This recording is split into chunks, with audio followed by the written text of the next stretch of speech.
Hello friends, ಎಲ್ಲರಿಗೂ welcome to taro life. ನಾನು doctor Ramya. So guys, ಇವತ್ತಿನ ಸಂಚಿಕೆಯಲ್ಲಿ ಮೇಯ್ನಾಗಿ ನಿಮ್ಮ ಒಂದು ಪ್ರೀತಿಯ ವಿಚಾರದಲ್ಲಿ ಏನೆಲ್ಲ ನಡೀತಾ ಇದೆ, ಯಾವ ಒಂದು ವಿಚಾರಗಳು ನಿಮ್ಮನ್ನ ಮತ್ತೆ ನಿಮ್ಮ ಒಂದು ಪಾರ್ಟ್ನರ್ನ ದೂರ ಮಾಡ್ತಾ ಇದೆ, ಥರ್ಡ್ ಪಾರ್ಟಿ ಎನರ್ಜೀಸ್ ಏನಾದರೂ ಇದೆಯಾ, ಸೊ ಇದೆಲ್ಲವನ್ನು ಇವತ್ತಿನ ಒಂದು ಟ್ಯಾರೋ ರೀಡಿಂಗ್ ಮಾಡೋದರ ಮುಖಾಂತರ ನಾವು ತಿಳ್ಕೊಳ್ಳೋಣ. Okay. And guys, thank you so much. ಯಾರೆಲ್ಲ ಪಾಸಿಟಿವ್ ಆಗಿ ಕಮೆಂಟ್ಸ್ ಮಾಡ್ತಿದ್ದೀರಾ, ಶೇರ್ ಮಾಡ್ತೀರಾ ನಿಮ್ಮ ಆತ್ಮೀಯರೊಂದಿಗೆ, ಎಲ್ಲರಿಗೂ ನಾನು ಹೃತ್ಪೂರ್ವಕವಾಗಿ ಧನ್ಯವಾದಗಳನ್ನ ತಿಳಿಸೋದಕ್ಕೆ ಇಷ್ಟಪಡ್ತೀನಿ. ನಿಮ್ಮ ಸಪೋರ್ಟ್ ಇದೇ ಥರ ಇರಲಿ. ಆ್ಯಂಡ್ ನಿಮ್ಗೆ ಏನಾದ್ರು ಪರ್ಸ್ನಲ್ ರೀಡಿಂಗಿನ ಅವಶ್ಯಕತೆ ಇದೆ, ಡಿಸ್ಕ್ರಿಪ್ಷನ್ ಬಾಕ್ಸಲ್ಲಿ ಕೊಟ್ಟಿರ್ತಕ್ಕಂಥ ನಂಬರ್ಗೆ ನೀವು ಖಂಡಿತ ಸಂಪರ್ಕ ಮಾಡಿ.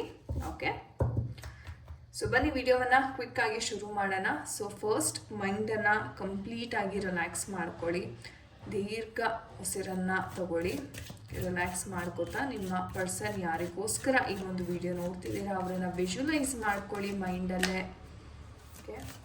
ಆ ಪರ್ಸನ್ನ ವಿಜುವಲೈಸ್ ಮಾಡ್ಕೋತಾ ಏನು ನಡೀತಾ ಇದೆ ಅವರ ಒಂದು ಮನಸ್ಸಿನಲ್ಲಿ. ಓಕೆ. ದಯವಿಟ್ಟು ತಿಳಿಸ್ಕೊಡಿ.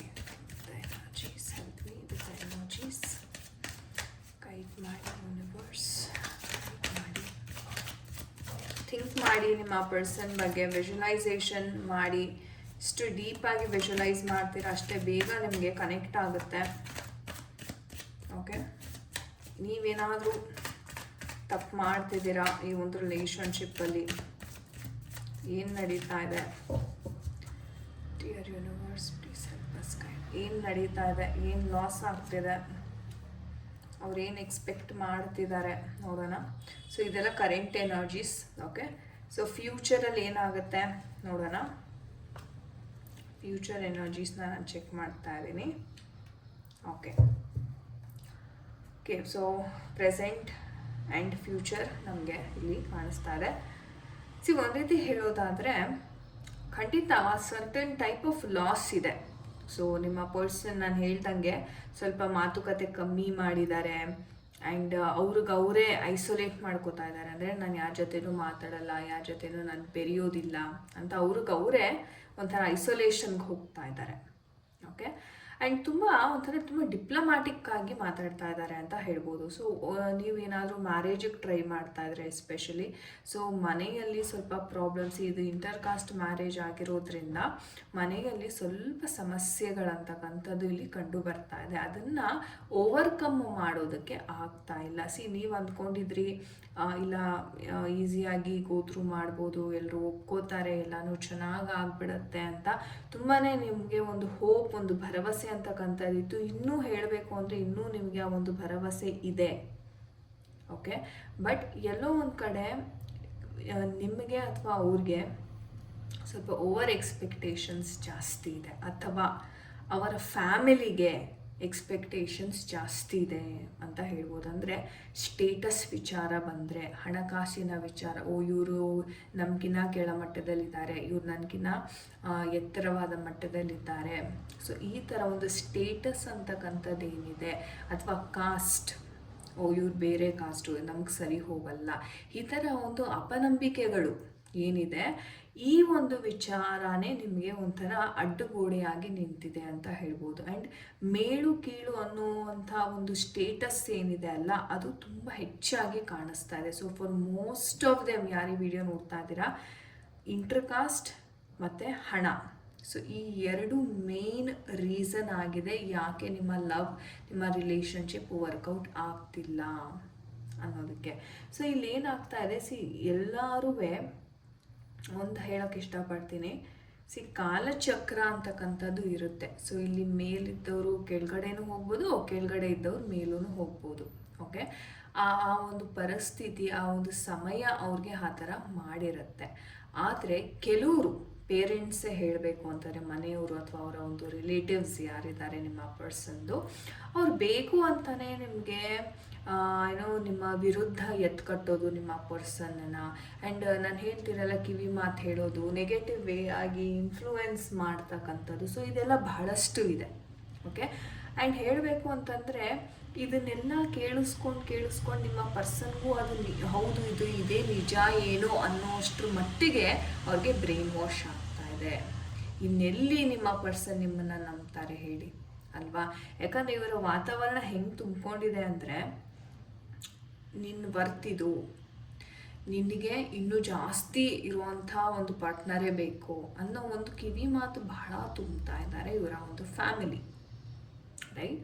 ಆ್ಯಂಡ್ ಈ ಒಂದು ಸ್ವಲ್ಪ ಹೇಳಬೇಕು ಅಂದರೆ, ಕೆಲವ್ರ ಫ್ಯಾಮಿಲಿ ತುಂಬಾ ಟ್ರೆಡಿಷ್ನಲ್ ಆರ್ಥೋಡಾಕ್ಸ್ ಅಂತಾನು ಹೇಳ್ಬೋದು. ಓಕೆ, ವೇರ್ ಇಂಟರ್ಕಾಸ್ಟ್ ಮ್ಯಾರೇಜ್ ಒಪ್ಪದೇ ಇರ್ತಕ್ಕಂಥದ್ದು, ಆ್ಯಂಡ್ ಮೇನ್ಲಿ ಫ್ಯಾಮಿಲಿ ಅಪೋಸ್ ಇಂದಾನೆ ಈ ಒಂದು ರಿಲೇಷನ್ಶಿಪ್ ನಿಲ್ತಾ ಇಲ್ಲ. ಓಕೆ, ಆ್ಯಂಡ್ ಫ್ಯೂಚರಲ್ಲಿ ಏನಪ್ಪ ಆಗಬಹುದು ಅಂತ ನೋಡೋದಾದರೆ, ನಿಮ್ಮ ಕರ್ಮ ಅನುಸಾರವಾಗಿಯೇ ನಿಮಗೆ ಫಲಿತಾಂಶ ಸಿಗ್ತಾ ಇದೆ ಇಲ್ಲಿ. ಸೊ ಜಡ್ಜ್ಮೆಂಟ್ ಕಾರ್ಡ್ ಬರ್ತಿರೋದ್ರಿಂದ ನಿಮ್ಮ ಕರ್ಮ ಅಥವಾ ನಿಮ್ಮ ಜಾತಕದಲ್ಲಿ ಏನು ಒಂದು ಗ್ರಹಗಳ ಒಂದು ದೋಷ ಇದೆ ಅಥವಾ ಅವರ ಒಂದು ಇದೇನಿದೆ, ಎಷ್ಟೋ ಜನ ಪರಿಹಾರ ಮಾಡ್ಕೊಂಡಿರ್ತೀರ, ಬಟ್ ಸ್ಟಿಲ್ ದೋಷಗಳಂತಕ್ಕಂಥದ್ದು ಯಾವತ್ತೂ 100% ನಾವು ರಿಮೂವ್ ಮಾಡೋದಕ್ಕಾಗಲ್ಲ. ಅದರ ಎಫೆಕ್ಟ್ ಅಂತಕ್ಕಂಥದ್ದು ಖಂಡಿತವಾಗ್ಲೂ ಇದ್ದೇ ಇರುತ್ತೆ. ಓಕೆ, ಸೊ ನಿಮ್ಮ ಕರ್ಮಕ್ಕೆ ಅನುಗುಣವಾಗಿ ನಿಮಗೆ ಇಲ್ಲಿ ರಿಸಲ್ಟ್ ಸಿಗ್ತಾ ಇದೆ. ಅದು ಪಾಸಿಟಿವ್ ಆಗಿರ್ಬೋದು, ನಾಟ್ ಸೋ ಪಾಸಿಟಿವ್ ಆಗಿರ್ಬೋದು. ಆದರೆ ನೀವು ಏನು ಡಿಸರ್ವ್ ಮಾಡ್ತೀರಾ ಆ ಒಂದು ಕರ್ಮ ಅಂತಕ್ಕಂಥದ್ದು ನಿಮಗೆ ಇಲ್ಲಿ ಸಿಗ್ತಾ ಇದೆ. ಓಕೆ, ಆ್ಯಂಡ್ ಹೇಳಬೇಕು ಅಂತಂದರೆ ಒಂದು ಹ್ಯಾಪಿ ಫ್ಯಾಮಿಲಿಯನ್ನು ನೋಡ್ತಾ ಇದ್ದೀನಿ. ಆ್ಯಂಡ್ ಹೇಳಬೇಕು ಅಂತಂದರೆ ಹಣಕಾಸಿನ ವಿಚಾರ ನಾನೇನು ಹೇಳಿದೆ, ಆ ಒಂದು ಸ್ಟೇಟಸ್, ಮನೆ, ಪ್ರಾಪರ್ಟಿ ವಿಚಾರ ಏನಿದೆ, ಇದು ಹೇಳಬೇಕು ಅಂತಂದರೆ ನಿಮಗೆ ಅಥವಾ ನಿಮ್ಮ ಪರ್ಸನ್ ಯಾರಿಗೂ ಒಬ್ಬರಿಗೆ ಇದು ತುಂಬ ಹೆಚ್ಚಾಗಿದೆ. ಆ್ಯಂಡ್ ಇದೇ ಪ್ರಾಪರ್ಟಿ ಇದೆ, ಹಣ ಒಬ್ಬರಿಗೆ ಕಮ್ಮಿ ಇದೆ, ರೈಟ್? ಅಥವಾ ನೀವೇ ಅವ್ರಿಗೆ ಸಹಾಯ ಮಾಡಿರ್ಬೋದು, ಅವ್ರ ಹಣದ ಸಹಾಯವನ್ನು ಪಡೆದಿರ್ಬೋದು. ಆದರೆ ನಿಮಗೆ ಒಂದು ರೀತಿ ಹೇಳಬೇಕು ಅಂದರೆ ಕೃತಜ್ಞತೆ ಅಂತಕ್ಕಂಥದ್ದು ಅಥವಾ ಅವ್ರ ಕೃತಜ್ಞತೆ ಅಂತಕ್ಕಂಥದ್ದು ಇರೋದಿಲ್ಲ, ರೈಟ್? ಸೊ ಹಾಗಾಗಿ ಈ ಒಂದು ಕಾರ್ಡ್ ಬರ್ತಾ ಇದೆ. ಇಲ್ಲಿ ದುಡ್ಡಿನ ವಿಚಾರ ತುಂಬಾ ಮ್ಯಾಟರ್ ಆಗ್ತಾ ಇದೆ. ತುಂಬ ದೊಡ್ಡ ಅಡ್ಗೋಡೆಯಾಗಿ ನಿಲ್ತಕ್ಕಂಥ ಸಾಧ್ಯತೆ ಫ್ಯೂಚರಲ್ಲಿ ಸಹ ಇದೆ. ಸೊ ಇಲ್ಲಿ ನೋಡಿ, ಈ ಒಂದು ಹಣಕಾಸಿನ ವಿಚಾರಕ್ಕೇ ಎಲ್ಲ ನಿಮ್ಮ ಪ್ರೀತಿ ಆಗಿರ್ಬೋದು, ಬಾಂಧವ್ಯ, ನಂಬಿಕೆ ಏನೆಲ್ಲ ನೀವು ಸಂಪಾದನೆ ಮಾಡಿದ್ರಿ ಇನ್ನು ಪಾಸಿಟಿವ್ ವೇ, ಅದೆಲ್ಲನೂ ಸ್ಟಾಪ್ ಆಗ್ತಾ ಇದೆ ಇಲ್ಲಿ. ಅಂದರೆ ದಾರಿ ತೋಚ್ತಾ ಇಲ್ಲ, ಮುಂದೆ ಹೇಗೆ ಹೋಗಬೇಕು, ಏನು ಮಾಡಬೇಕು. ಆ್ಯಂಡ್ ನಿಮಗೆ ಹೇಳಬೇಕು ಅಂತಲೇ ಒಳಗಡೆಯಿಂದ ಕೋಪ ಬರ್ತಾ ಇದೆ.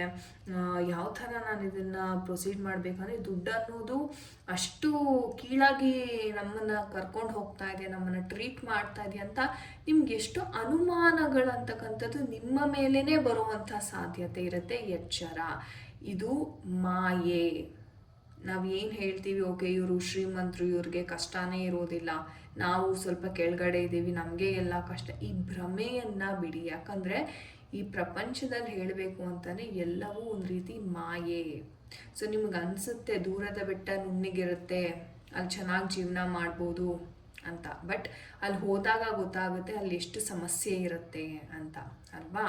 ಸೊ ಅದೇ ಥರ ನಿಮ್ಗೇನಪ್ಪ ಅಂತಂದರೆ, ಓಕೆ ಶ್ರೀಮಂತರಿಗೆ ಕಷ್ಟನೇ ಇರೋದಿಲ್ಲ ಅಂತ ಅಂದ್ಕೊಂಡ್ರೆ ಅದು ತಪ್ಪು. ಅವ್ರಿಗೂ ಸಹ ಅವರ ಒಂದು ಪೊಟೆನ್ಷಿಯಲ್ಗೆ ತಕ್ಕನಂಗೆ 100% ಕಷ್ಟಗಳಿರುತ್ತೆ. ಆದರೆ ಈಗೋ ಅಂತಕ್ಕಂಥದ್ದು ಮಾತ್ರ ಇರಕೂಡ್ದು. ಈಗೋ ಇತ್ತು ಅಂತಂದರೆ ಅದು ಒಂದು ರೀತಿ ಅವರ ಒಂದು ಸರ್ವನಾಶಕ್ಕೆ ಕಾರಣ, ಅವರ ಜೊತೆಯಲ್ಲಿರ್ತಕ್ಕಂಥ ವ್ಯಕ್ತಿಗಳ ಸರ್ವನಾಶಕ್ಕೂ ಕಾರಣ ಆಗುತ್ತೆ. ಸೊ ಇಲ್ಲ ಅದೇ ಆಗಿರೋದು. ಸೊ ಮುಂದೆ ಒಂದು 3 to 4 months ಎನರ್ಜೀಸ್ ನೋಡೋದಾದರೆ ಒಂಥರ ಏನಂದರೆ ಅವರ ಕರ್ಮಫಲ, ನಿಮಗೆ ನಿಮ್ಮ ಕರ್ಮಫಲ ಸಿಗ್ತಾ ಇದೆ, ಅವ್ರಿಗೆ ಅವರ ಕರ್ಮಫಲ ಸಿಗ್ತಾ ಇದೆ, ಒಂದು ರಿಸಲ್ಟ್ಸ್ ಸಿಗ್ತಾ ಇದೆ. ಆ್ಯಂಡ್ ನಾನು ಹೇಳ್ದಂಗೆ ಈ ಒಂದು ಐಷಾರಾಮಿ, ವೆಲ್ತ್ ಏನಿದೆ ಇದು ತುಂಬ ಎಕ್ಸ್ಪೆಕ್ಟ್ ಮಾಡುವಂಥ ಸಾಧ್ಯತೆ ಇರುತ್ತೆ. ಈ ಒಂದು ಕಾರಣದಿಂದಾನೇ ನಿಮಗೆ ಕೆಲಸ ಕಾರ್ಯಗಳು ಮುಂದುವರಿಯೋದಿಲ್ಲ. ಸೊ ಇದನ್ನು ನೆನ್ಪಿಟ್ಕೊಳ್ಳಿ. ಆ್ಯಂಡ್ ಈ ಒಂದು ಸಿಚುವೇಶನ್ನ ನೀವು ಮೈಂಡಲ್ಲಿ ಇಟ್ಕೊಂಡು ನೀವು ಮುಂದೆ ಯಾವ ಥರ ನಾನು ಡಿಸಿಷನ್ ತಗೋಬೇಕು ಅನ್ನೋದನ್ನು ಓಕೆ ನೀವು ಡಿಸೈಡ್ ಮಾಡಬೇಕು. ಪರಿಸ್ಥಿತಿ ಹೀಗಿದೆ. ಕೆಲವ್ರು ಏನು ಮಾಡ್ತಾರೆ, ಅಯ್ಯೋ ಇಷ್ಟೇನಾ ಪರಿಸ್ಥಿತಿ ಅಂತ ಅಂದ್ಕೊಂಡ್ಬಿಡ್ತಾರೆ. ಬಟ್ ಅದಲ್ಲ, ಈ ಪರಿಸ್ಥಿತಿ ಎದುರಾಗ್ತಾ ಇದೆ ಅಂದರೆ ಇದಕ್ಕೆ ನಾನು ಏನು ಪ್ರಿಪ್ರೇಷನ್ ಮಾಡ್ಕೋಬೇಕು ಅನ್ನೋದು ಬಹಳ ಮುಖ್ಯ. ಸೊ ನೀವು ಅದಕ್ಕೆ ತಯಾರಿರಬೇಕು. ಓಕೆ, ಸೊ ಆನ್ಸರ್ ನೋ ಅಂತ ಬರ್ತಾ ಇದೆ. ಏಂಜಲ್ಸ್ ಗೈಡೆನ್ಸನ್ನು ಕೊಡಿ, ನಮ್ಮ ಒಂದು ವ್ಯೂವರ್ಸ್ಗೆ ಗೈಡೆನ್ಸನ್ನು ಕೊಡಿ. Not the right time. Okay, so ನೀವೇನೇ ಒಂದು ಇದು ಹಾಕಿದ್ರೂ ನಿಮಗೆ ಅಷ್ಟು ಫಲಿತಾಂಶ ಅಂತಕ್ಕಂಥದ್ದು ಅಷ್ಟಾಗಿ ಸಿಗಲ್ಲ. ಸೊ ಈಗಿನ ಸಮಯ ಅಷ್ಟು ಸೂಕ್ತವಲ್ಲ ನಿಮಗೆ. ಆ್ಯಂಡ್ ಕಮ್ಯುನಿಕೇಷನ್ ಪ್ರಾಪರಾಗಿ ಆಗ್ತಾ ಇಲ್ಲ ನಿಮ್ಮಿಬ್ಬರ ನಡುವೆ, ಅದೇ ಮೇಜರ್ ಸಮಸ್ಯೆ. ಯಾಕಂದರೆ ಇವ್ರ ಮನಸ್ಸಾರಿ ನಾನು ಹೇಳ್ದಂಗೆ ಇವರ ಒಂದು ಪೇರೆಂಟ್ಸ್ಗೆ ಸ್ಟೇಟಸ್ ಅಂತಕ್ಕಂಥದ್ದು, ಹಣಕಾಸು ಅಂತಕ್ಕಂಥದ್ದು ಬಹಳ ಮುಖ್ಯ ಆಗಿರಬಹುದು. ಆದರೆ ಪ್ರೀತಿ ಅನ್ನೋದು ಯಾವುದೇ ರೀತಿ ಹಣಕಾಸು ಸ್ಟೇಟಸ್ಗೆ ಸಂಬಂಧಪಟ್ಟಿರ್ತಕ್ಕಂಥ ವಿಚಾರ ಅಲ್ಲ. ಓಕೆ, ಬಟ್ ಇಲ್ಲಿ ನಿಮ್ಮ ಪರ್ಸನ್ ಯಾವ ರೀತಿಯ ಒಂದು ನಿರ್ಧಾರ, ಇವರಂತೂ ಯಾವುದೇ ಥರ ನಿರ್ಧಾರ ತಗೊಳ್ತಕ್ಕಂಥ ಒಂದು ಧೈರ್ಯ ಮಾಡೋದಿಲ್ಲ. ಓಕೆ, ಸೊ ಧೈರ್ಯ ಮಾಡದೇ ಇದ್ದಾಗ ಕೆಲವು ಕೆಲಸಗಳು ಡಿಲೇ ಆಗುವಂಥ ಸಾಧ್ಯತೆ ಇರುತ್ತೆ. ಬಟ್ ಕಮ್ಯುನಿಕೇಷನ್ ಅಂತಕ್ಕಂಥದ್ದು ತುಂಬ ಕ್ಲಿಯರಾಗಿ ಮಾಡಬೇಕು. ನೀವು ಕೂತ್ಕೊಂಡು ಈ ವಿಚಾರವಾಗಿ ಕ್ಲಾರಿಟಿಯನ್ನು ನೀವು ಖಂಡಿತವಾಗ್ಲೂ ತಗೊಳ್ಳೇಬೇಕು ಅಂತ ಹೇಳ್ಬೋದು. ಓಕೆ, ಸೊ ಎಸ್ ಗೈಸ್, ಇದಾಗಿತ್ತು ಇವತ್ತಿನ ಒಂದು ರೀಡಿಂಗ್. ಐ ಹೋಪ್ ನಿಮಗೆ ಇದು ಕನೆಕ್ಟ್ ಆಗಿದೆ ಅನ್ಕೋತೀನಿ. ಆ್ಯಂಡ್ ನಿಮ್ಗೆ ಏನಾದ್ರು ಪರ್ಸ್ನಲ್ ರೀಡಿಂಗ್ ಇದೆ ದಯವಿಟ್ಟು ಕಾಂಟ್ಯಾಕ್ಟ್ ಮಾಡಿ. ನಿಮ್ಗೆ ಯಾವುದೇ ಒಂದು ಡೌಟ್ಸ್ ಕನ್ಸರ್ನ್ಸ್ ಇದ್ರೂ ಟ್ಯಾರೋ ರೀಡಿಂಗ್ ಮಾಡಿಸೋದ್ರ ಮುಖಾಂತರ ನಿಮಗೆ 100% ಕ್ಲಾರಿಟಿ ಅಂತಕ್ಕಂಥದ್ದು ಸಿಕ್ಕೇ ಸಿಗುತ್ತೆ. ಓಕೆ, ಸೊ ಒಳ್ಳೆಯದಾಗಲಿ ಅಂತ ಹೇಳ್ತಾ ಮುಂದಿನ ಸಂಚಿಕೆಯಲ್ಲಿ ಮತ್ತೆ ಭೇಟಿ ಆಗೋಣ. ಎಲ್ಲರಿಗೂ ನಮಸ್ತೆ. ಹರೇ ಕೃಷ್ಣ.